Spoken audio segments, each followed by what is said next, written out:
And now that it's ending, I have to ask, there were times, I just know it, when you weren't listening to a word I was saying, right? Not a word. Amazing. Can you blame me? You never shut up. It's like you were born without a filter. The whining, mother, father, brother, girlfriend, blah, blah, blah, blah, blah, blah, blah. Who cares? Salut les psychonautes, nous voici donc de retour avec une interview réalisée lors des journées de la Société de l'information psychiatrique qui se sont tenues à Toulouse en octobre dernier. Nous avons eu la chance de rencontrer Bruno Falissard, un homme au parcours atypique. Polytechnicien puis psychiatre, il est devenu professeur de santé publique et s'est fixé, entre autres, la délicate mission d'évaluer l'efficacité des traitements en psychiatrie. Je m'appelle Bruno Falissard, je suis pédopsychiatre et je suis enseignant de santé publique à la faculté de médecine Paris-Sud.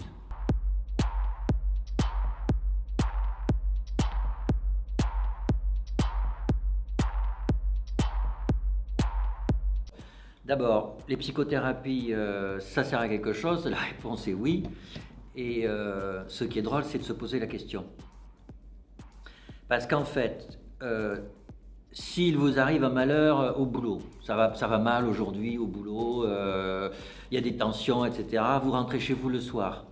Vous allez faire quoi? Vous allez en parler à votre épouse, à votre époux, et ça va faire du bien. Et d'ailleurs, s'il ne vous écoute pas, vous allez lui dire « tu ne m'écoutes pas, je ne peux pas compter sur toi », etc.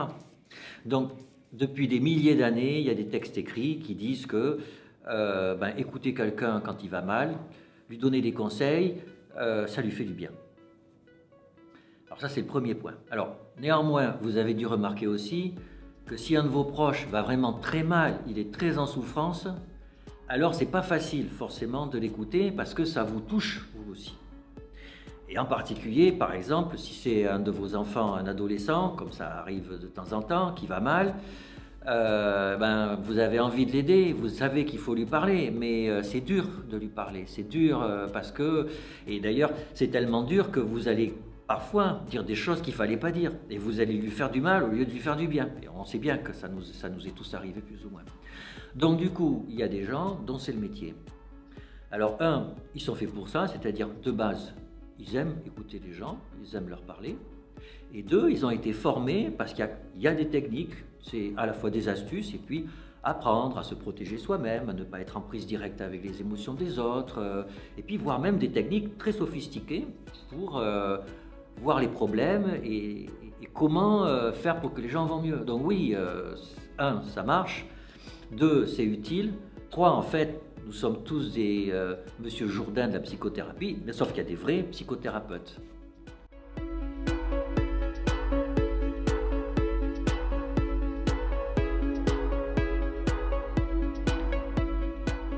En fait, on évalue les psychothérapies comme on évalue les médicaments, comme on évalue tous les soins. De base, c'est très simple.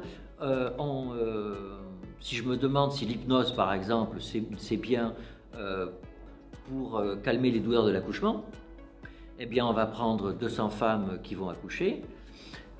Pendant leur grossesse, on va leur dire, on va vous proposer, vous allez être tiré au sort, il y en a la moitié, on va vous proposer des cours d'hypnose. Et puis l'autre moitié, on fera comme d'habitude, mais on s'occupera bien de vous. Et puis on va regarder, juste après l'accouchement, 2 mois après l'accouchement, on va leur demander, est-ce que vous avez eu mal, est-ce que vous n'avez pas eu mal, et puis on va comparer.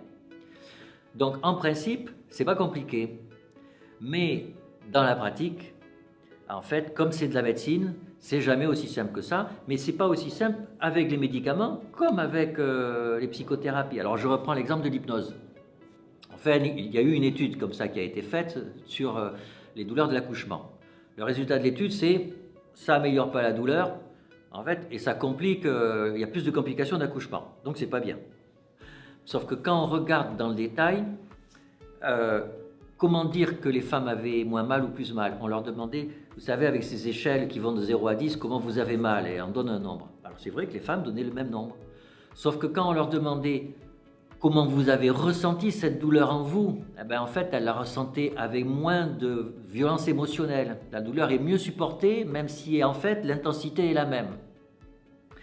Deuxième point, il y a plus de complications. Mais pourquoi? On s'est rendu compte qu'en fait, les femmes qui s'hypnotisent avant d'accoucher commencent à le faire dès que le travail commence chez elles. Et donc elles arrivaient à l'hôpital, elles étaient cool, et les sages-femmes leur disaient, mais non, vous ne devez pas être en travail. Elles les renvoyaient chez elles, et donc elles arrivaient à l'hôpital après trop tard, et finalement elles avaient plus de complications. Donc c'est facile d'évaluer les psychothérapies, mais il faut faire gaffe.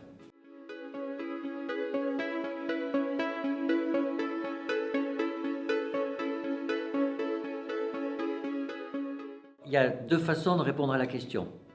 La première, quand même, il y a des types de troubles pour lesquels certaines psychothérapies marchent mieux, et on le sait.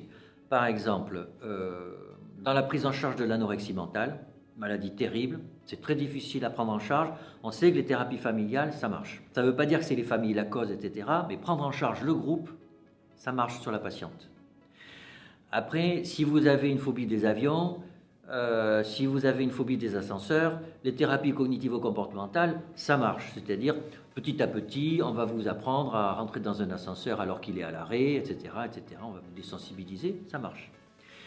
Si, au contraire, vous avez des problèmes dans votre vie parce que vous vous rendez compte que, sans arrêt, quand les choses vont aller bien, que vous avez une nouvelle petite amie, que c'est super, etc., vous allez tout faire pour que ça marche mal. Il y a des gens qui sont comme ça. Eh bien là, si vous avez envie que ça change, c'est plutôt une thérapie psychanalytique qu'il faudra. Donc on voit quand même, et là, bien sûr, on ne peut pas le savoir nous-mêmes, mais il faut aller voir un collègue, un psychiatre, et c'est son job de dire, ah ben, vu vos problèmes, ça serait plutôt ça ou ça. Alors ça, c'est le premier point. Mais le deuxième point, c'est que certaines personnalités sont plus à l'aise dans certaines thérapies que d'autres. Il y a des gens qui aiment bien réfléchir sur eux. C'est-à-dire qui veulent comprendre pourquoi ça va mal, etc. Alors là, la psychanalyse, c'est ce qu'il faut. Et puis il y a des gens, surtout, moi je ne veux pas comprendre, moi je veux aller mieux, et c'est ça que je veux. J'ai un problème, j'ai peur quand je parle en public, ça ne me sert à rien de savoir qu'est-ce qui s'est passé dans mon enfance, je veux mieux parler en public. Là, il vaut me faire une TCC. Et quand on croise les deux, c'est pas si compliqué que ça. Hein.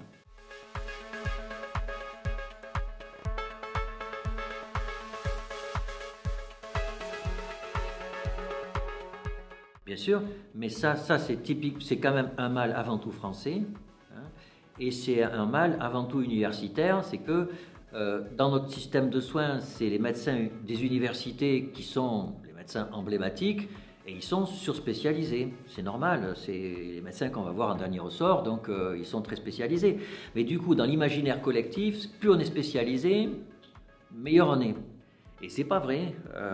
Un médecin généraliste, il peut être meilleur qu'un cardiologue pour gérer les problèmes de diabète, et etc.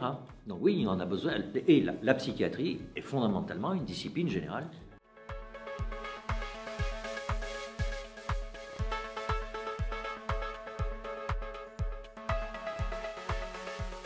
Ça fait 3 ans que je m'occupe de l'Association internationale de psychiatrie de l'enfant et de l'adolescent. Donc la psychiatrie de demain, c'est une question qui nous interroge dans tous les pays. C'est une question... et donc oui, j'y réfléchis beaucoup. Alors quand même, le premier point sur la psychiatrie de demain, c'est qu'il va falloir démêler ce qui relève de la santé mentale de ce qui relève de la psychiatrie. C'est quelque chose de fondamental, parce qu'aujourd'hui, ça part dans tous les sens. C'est-à-dire, aujourd'hui, avoir des mauvaises notes à l'école, c'est considéré comme un problème instrumental en lien avec la santé mentale. Et finalement, la schizophrénie ou l'anorexie mentale sévère, c'est de la psychiatrie, donc de la santé mentale. Et donc, plus personne n'y comprend plus rien. Et en plus, on ne sait pas quel argent on doit utiliser. Parce que s'occuper des enfants à l'école, ce n'est pas l'argent de la sécurité sociale, dont on se sert pour la schizophrénie et les troubles. Et donc là, tout le monde est mauvais. Les politiques, les médecins, la société.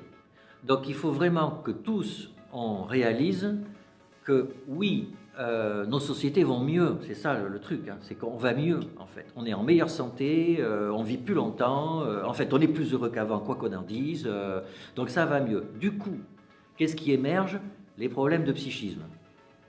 Et du coup c'est ça qui interpelle toute la société avec des trucs compliqués, les parents qui se séparent, les gens qui veulent changer de sexe, etc., etc., etc. Et donc, comme c'est compliqué, on met de la psychiatrie partout. Alors, déjà, il va bien falloir comprendre que la psychiatrie ne s'occupe pas de tout. Les psychiatres, ce sont des médecins. Et les médecins, ils s'occupent des gens qui sont en grande souffrance, et qui vont les voir pour soulager leur souffrance. Après, les psychiatres, ils peuvent donner leur point de vue sur ce qui se passe dans la société. Par exemple, moi, je suis pédopsychiatre. Quand on me dit, c'est bien qu'il y ait la garde alternée, comme ça les papas ont les enfants comme les mamans, je dis d'accord, mais peut-être qu'on pourrait aussi s'inquiéter des enfants, et peut-être que c'est pas super top pour les enfants qu'il y ait la garde alternée. C'est juste, je dis pas que c'est bien ou pas bien, c'est juste que on peut se poser la question quand même. Donc on a nos mots à dire, mais notre message en tant que médecin, il n'est pas le même quand on s'occupe de patients et quand on s'occupe de la société. Et nous, il faut qu'on le réalise ça. Il faut qu'on le réalise. Donc ça, c'est le premier point. Le deuxième point, c'est que, il y a des connaissances colossales qui sont accumulées dans le domaine des neurosciences et de la psychiatrie et de la psychanalyse et de la psychologie. Il faut que le psychiatre de demain, il faut qu'il ait un champ ouvert. Et ça, c'est compliqué parce que, en fait, un cardiologue, il n'y a qu'une seule théorie du fonctionnement du cœur. En psychiatrie, c'est pas pareil. On n'a pas une théorie du fonctionnement de la pensée. Et ça, il faut l'accepter. Il faut que la société l'accepte. On n'est pas avec la vérité sur ce qui se passe dans notre tête, parce qu'on ne sait pas où est la vérité. Donc il faut que les psychiatres ne soient pas tout puissants et que la société n'attende pas que nous soyons tout puissants. Et puis après, il y a les nouvelles technologies. Alors là, il y a des choses stupéfiantes. D'abord, pourquoi pas faire des entretiens par Skype, par téléphone, et que ça soit remboursé comme ça. Et on sait déjà qu'on peut le faire, puisqu'en Australie, avant, le psychiatre devait venir par hélicoptère à certains endroits, donc c'est quand même problématique. Aujourd'hui, par Skype, on fait des entretiens, c'est moins bien, mais ça marche quand même beaucoup mieux que par hélicoptère. Et donc, en France, on n'a pas besoin forcément de prendre l'hélicoptère, mais ça, quand même, ça nous aiderait dans plein de situations de pouvoir faire des trucs avec les nouvelles technologies. Et on peut même aller plus loin. Il y a maintenant des algorithmes qui sont susceptibles, sur une ligne 24 heures sur 24, quand j'ai envie de me suicider, je réponds au téléphone, je téléphone pour dire que je vais mal et on m'écoute. Il y a un algorithme qui analyse votre voix et qui peut dire à l'écoutant, attention, celui-là peut-être qu'il va mal. Et donc ça aussi, il va falloir apprendre à vivre avec des outils qui écoutent les êtres humains.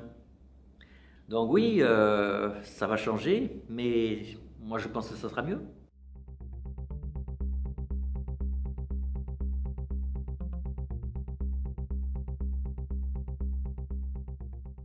On ne peut pas parler de recherche en psychiatrie sans parler de recherche en neurosciences, puisque dans l'imaginaire, les deux sont mélangés.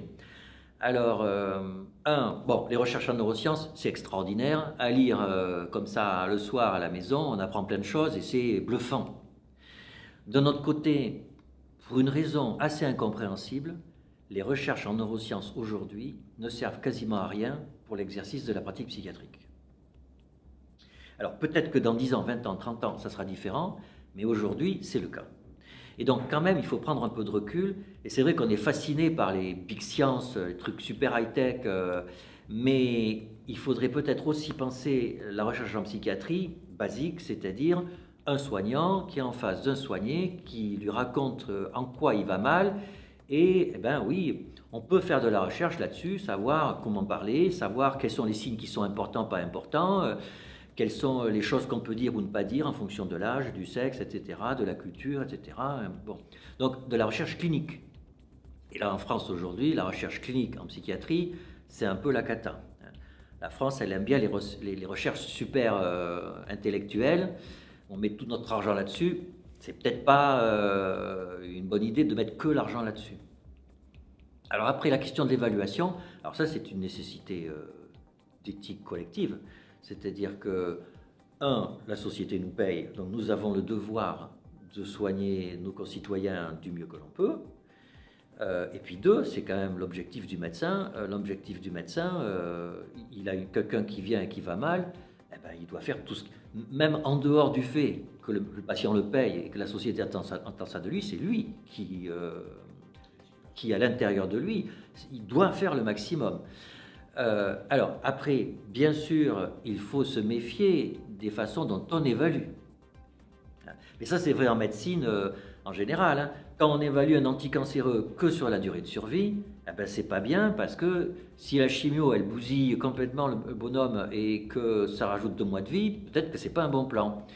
En psychiatrie, c'est pareil. Peut-être que des médicaments, on a l'impression que ça marche mieux, en fait, ça marche moins bien. D'accord. Mais ça veut dire que la recherche n'est pas simple. Ça veut dire qu'il faut faire attention. Et on peut faire attention. Donc, c'est compliqué, mais c'est pas parce que c'est compliqué que c'est infaisable et qu'il ne faut pas le faire. Un, il faut le faire, on n'a pas le choix. Et puis deux, il faut que la société, quand même, décide que c'est important.